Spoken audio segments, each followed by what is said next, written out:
Welcome. Welcome to all of you. Shalom. Baruchim habaim. Welcome to Kehilat Mussar, the Institute for Holiness, as we gather again this evening here in Israel and Jerusalem time. Welcome if you're in the United States or Canada or all over the world, anywhere in Africa and Australia, whoever is joining us. Thank you.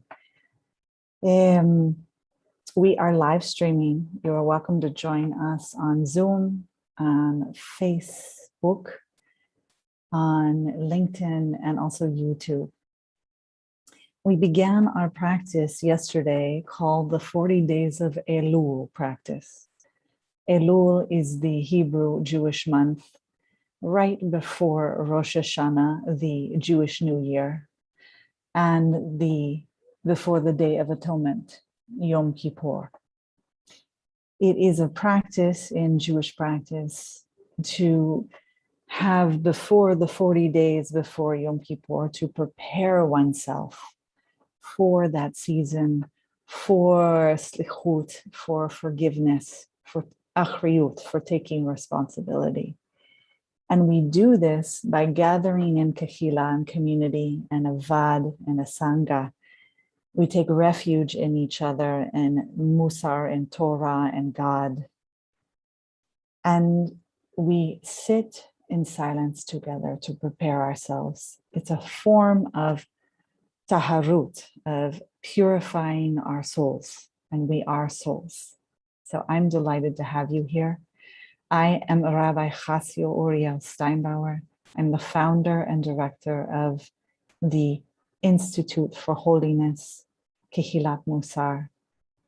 We dedicate our lives and practice to Mussar Mindfulness, where we engage in daily practice of the Jewish ethical moral refinement practice of Mussar, and also of insight, mindfulness meditation, including the wisdom from Buddhism and also Judaism to refine our souls, to be on a path of awareness, wisdom, and transformation.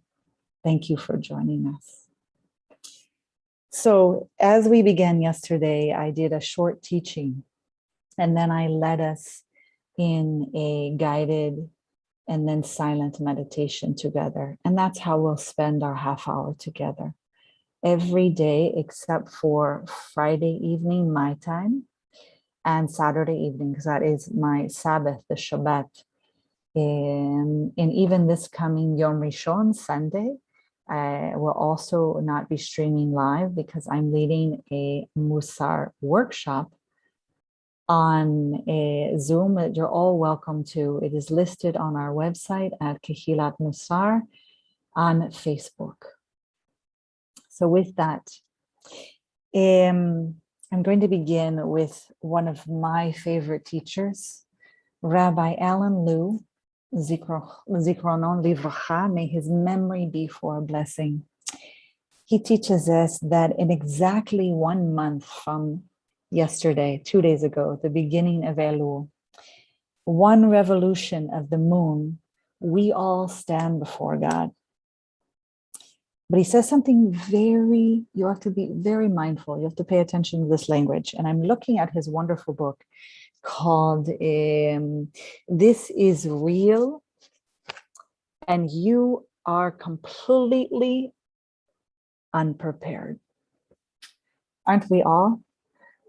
That is living in the present moment, is just being here, because life is just so full of that full catastrophe living, of being unprepared. But he goes on to say something very important that we have to be mindful of. He says, standing in the light of God, you could see a great deal more than you ordinarily might. But pay attention here. Only to the degree that you are awake. Only to the degree that you are awake, that you are here in the present moment. only in proportion to the time and energy you have devoted to preparing for this encounter. We can deduce from this if we are not awake, if we are not mindful, if we have not spent the time and energy devoted to prepare for this encounter between us and the divine, then we will miss it. We will miss it. We will not be awake to it.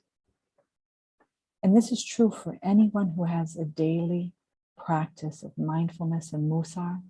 We know that if we're not awake, we miss life. We aren't here. We can't be of service to others and to God because we're not here. So together today in this whole 40 days practice of Elul, we are working on being together in the present moment so that we can actually spend this time and energy devoted to preparing for this encounter. Part of this encounter is between you and me and this Kehilat, this community. We experience the divine in each other.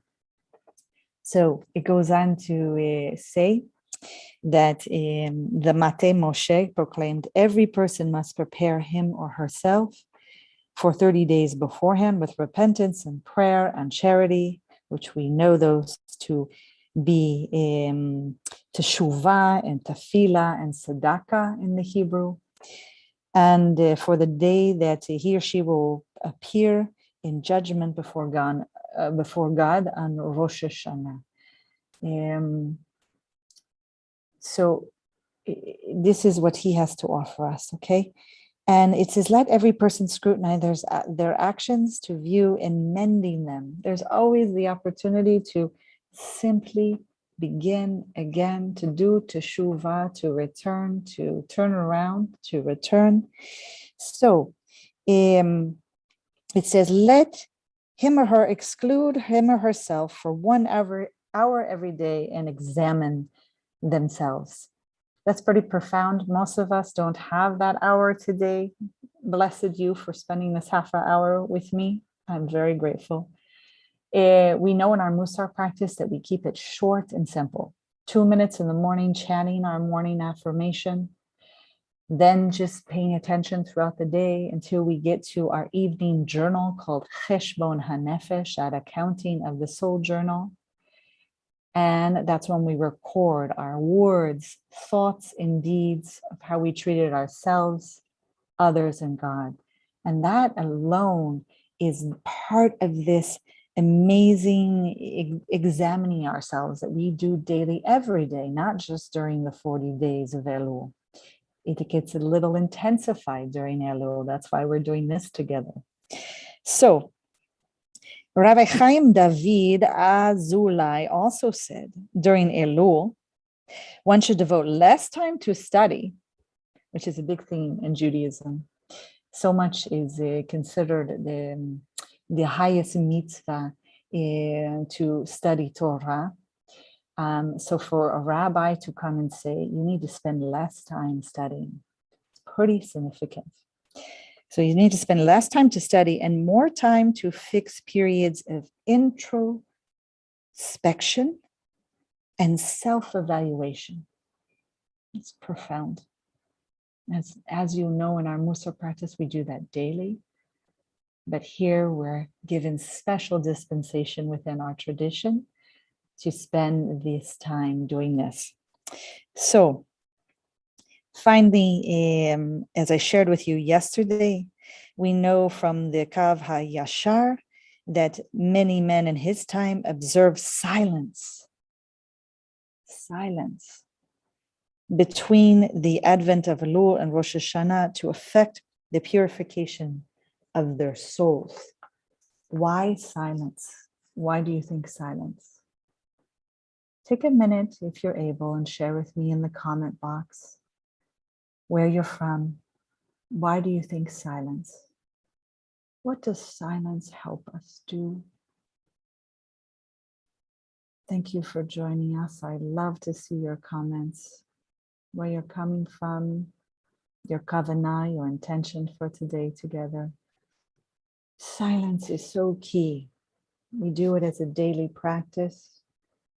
It allows us to be present, allows us to really be embodied, to feel the sensations of the body, the thoughts of the mind, to begin to see that we are not our thoughts, and that any unpleasant, uncomfortable, and even painful sensation in the body will pass too, that this too shall pass.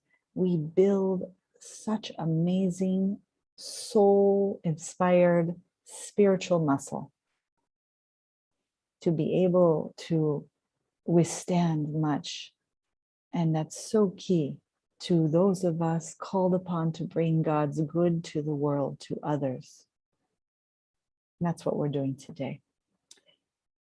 Part of our Mussar mindfulness practice is obviously to move away from unwise, useless, and habitual acts. Let me say that again. We are here to move away from unwise, useless, and habitual acts.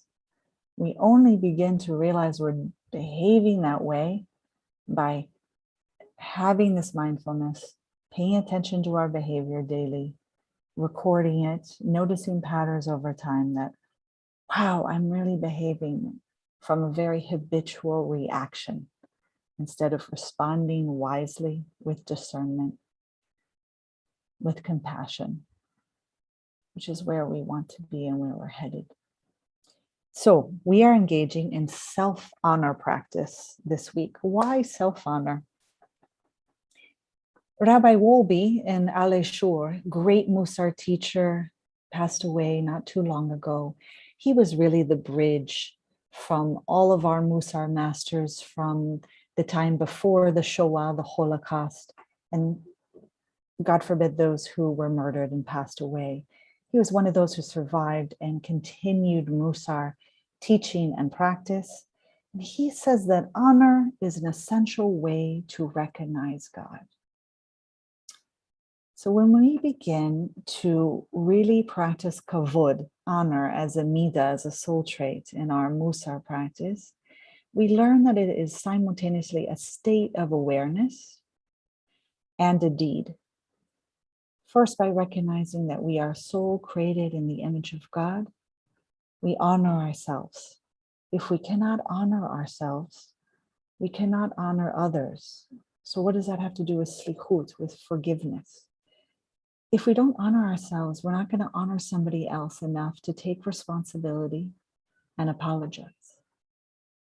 So it's key.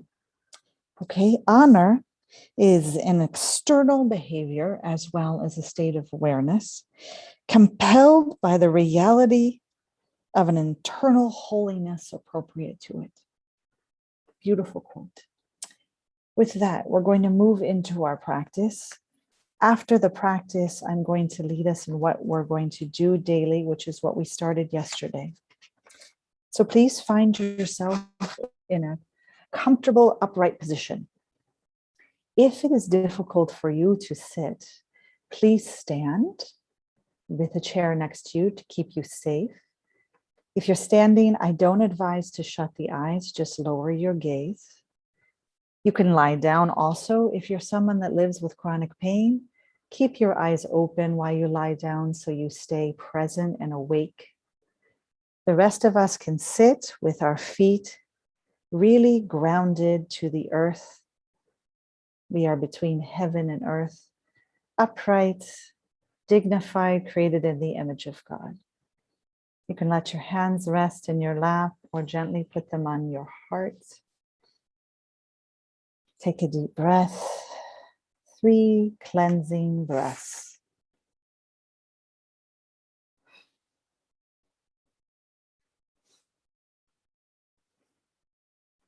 Let yourself settle. Shut your eyes if you feel safe. Otherwise, lower your gaze. Scientific studies show self-compassion, self-honor as a practice builds emotional resilience and moves us to the care system of our brains, where we care for ourselves and others more readily. Honor in the form of self-compassion promotes health-related behaviors, like sticking to a healthy diet, exercising, and seeking needed medical treatment. Today, we will practice it using our phrases from yesterday, where we are really going to invite in right now our wish of kindness, of honor, and goodwill to ourselves. We want to open to kindness. Whatever feelings arise, we honor them and welcome them. Take a few moments to relax and let go of any tension in the body or mind. Relaxing your head, your scalp, and your forehead, and your eyes, your neck, and your shoulders, your chest and belly, down to your sit bones, down through your legs to your feet. Invite a smile. It relaxes our nervous system and brings honor and even joy. Sends a message of ease and safety.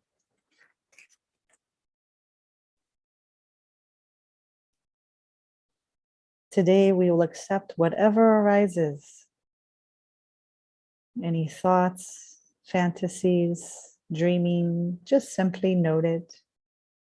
Bring yourself back to your breath. From time to time, I will go silent. No more than 30 to 45 seconds during the guided part. You can trust that I will speak again. If you happen to wander to sensations in the body, just bring yourself back to your phrases and to your breath. Invite your kavanah, your intention, to honor and hold any difficult or pleasant feelings and sensations in the body with care, compassion, and understanding. We are in a shared human experience. We will now repeat our phrases. May I be safe.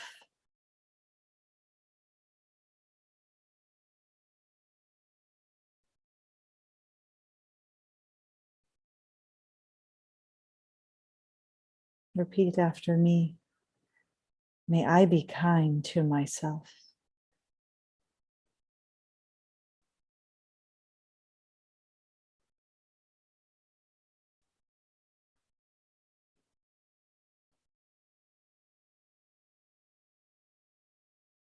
May I accept myself just as I am.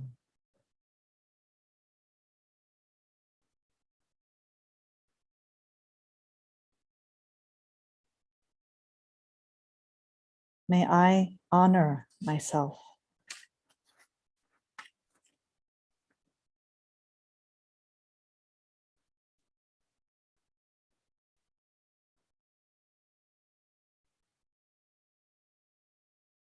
Open to whatever arises with kindness, acceptance, and honor.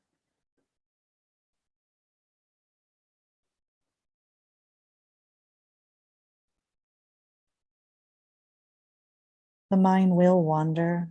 That is its job. Just bring yourself back to your phrases, to your intention.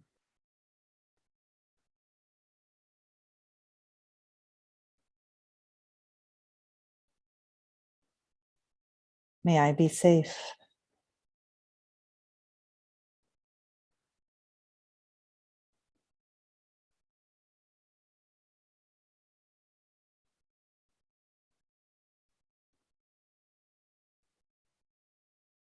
May I be kind to myself.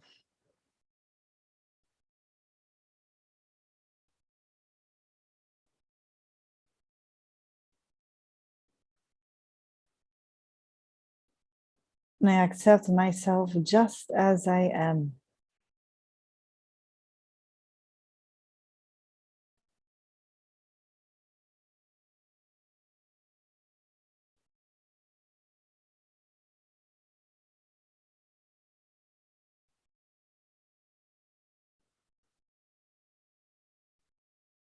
May I honor myself.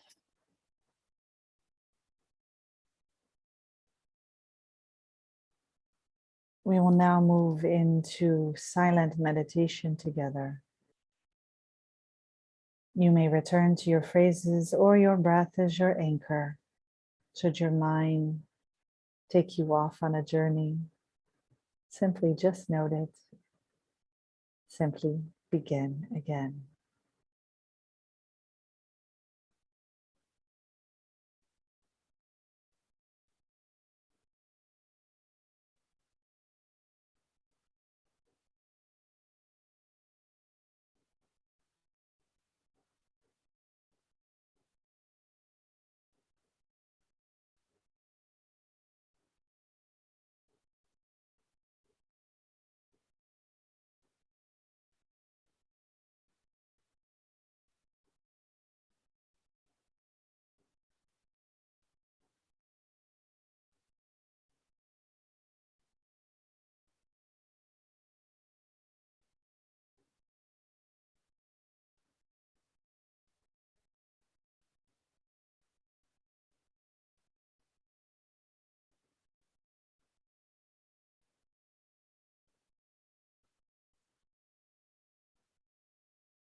Allow yourself to take in any honor to yourself. If no feeling of honor comes up right now, meet this with respect and acceptance and kindness. Appreciate the efforts and the attention you brought to your practice.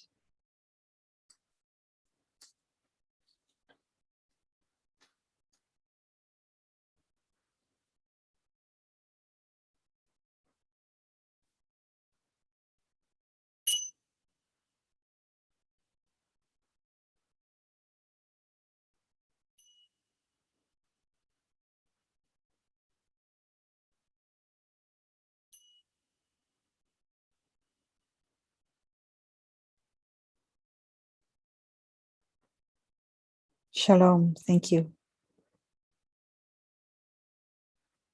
We'll spend our last 5 minutes together discussing what we want to do as a practice each of these days. Simple. If you have a mezuzah, the beautiful things that some Jews hang on their doorpost,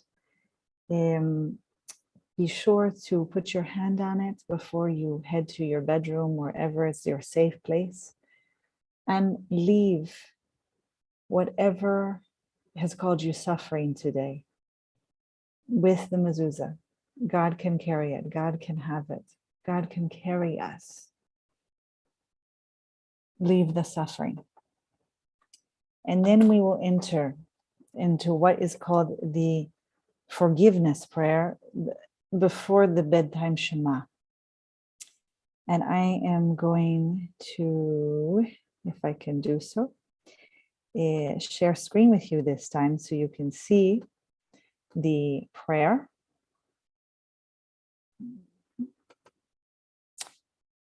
This time I will recite the Hebrew before we move into the English. And then we'll do the English together. Now the Hebrew is in masculine singular. So I always advise to change it to the feminine singular for those who identify with that language. If you're able to, you can also be in touch with us. I'm going to recite it in both, so you hear both. So it starts off by saying Hareini mochel. So that's the masculine singular mochel. Okay. Hareini mochelet is the feminine singular. L'chol mi shehik is right here. We are right under vehaknit oti v'o shechatat kenegdi בין בגופי ובין בממוני, בין בכבודי ובין כל אשר לי, בין באונס, בין ברצון, בין בשוגג ובין במזיד, בין בדיבור ובין במעשה, ולא ולא יענש שום אדם Besibati. Now, what is it that we just said? I hereby forgive. Say it with me. Anyone who has angered or provoked me or sinned against me, physically or financially, by failing to give me due respect or in any other matter related to me, inadvertently or willingly, involuntarily or willingly, inadvertently or deliberately, whether in word or deed, let no one incur punishment because of me. Now, I advised yesterday that we go ahead and put this in our own prayer language if this doesn't work for us. And for me, what works is saying, may I take responsibility and ask for forgiveness when I cause suffering. But even more so, when I forgive, please allow that person to forgive themselves. And really letting go of those who did any of those things, hurt me, caused me suffering, for me to forgive them and let them go and let it go. Let the suffering go so I can lie down and get a good night's sleep, which is so key to being able to be of service to others and bringing God's good into the world. That is our practice each night during the 40 days of Elul. I advise it all year round, but in particular, we are going to do it during the 40 days. God bless you all. Bless you on taking this time to care for yourself. Self-care is very important. And I look forward to learning with you and practicing tomorrow at the same time, 8:30 Jerusalem time. That's 1:30 Eastern Standard Time, 10:30 a.m. Pacific Standard Time, live streaming in several areas. Please be in touch with us with any questions at kehilatmussar@gmail.com. We are accepting dana, the Pali word for giving freely of any amount of donation for today's sitting. You may do so at any of the methods listed on the announcement for this, from PayPal, Bit, Paybox, Nelly, however it works for you. And of course, we accept sponsorships each day for this sitting, where we honor someone for their memory if they have passed, or honor someone who's alive. And we will be sure to share that with everyone involved. It costs $50 to sponsor a sitting. And please be in touch with us at Kehilat Mussar if you wish to sponsor a day. Thank you. Shalom.